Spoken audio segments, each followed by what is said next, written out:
Hi, my name is Megan Jameson, and for this week's reading log, I did I Spy Fly Guy by Ted Arnold, also illustrated by Ted Arnold. This was a nominee for the Theodore Geisel Award.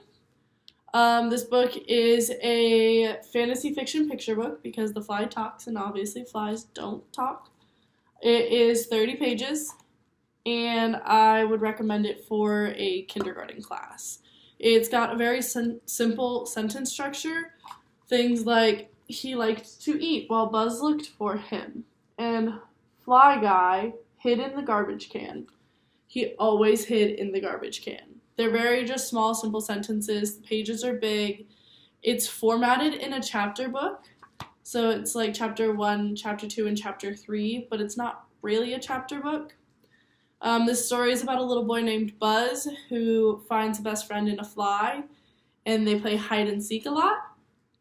And one day they're playing hide and seek, and Fly Guy hides in the garbage can, but the garbage man comes and throws him away.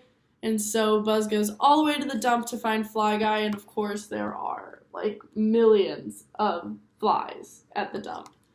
And so then finally he realizes that he's having trouble finding Fly Guy, and he's really upset.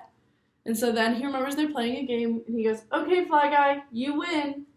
And Fly Guy comes out, and they drive home and live happily ever after. And he says, "Buzz lose," because he loses. I think that this book is a really good book for kindergarten kids. It also reminds me of another book you could pair it with to introduce poetry. Ted Arnold illustrated a book by Broad Baggart, and it's called Giant Children, which is what this book reminds me of because I loved the illustrations in that book as a kid.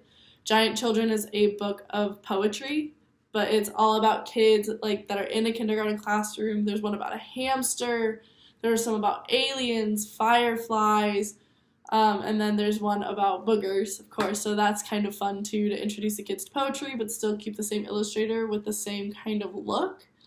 Ted Arnold uses this look a lot. It's watercolor with small ink marks. If you can tell right, yep, in there, it's ink. He uses very thin lines to create like a vein look, and I loved it as a kid. And the eyes are always giant on all of his characters, including the humans too. They're not like normal size, like they stick out and they're big and they sit on top of their little nose. And so yeah, his illustrations are awesome. For this book, though, like a good activity to do would be to have the kids go and play hide and seek. It gets them active, you can take them outside, and they can pretend to be Fly Guy and Buzz. So yeah, that was my reading log for this week, and I hope you enjoyed. Thank you.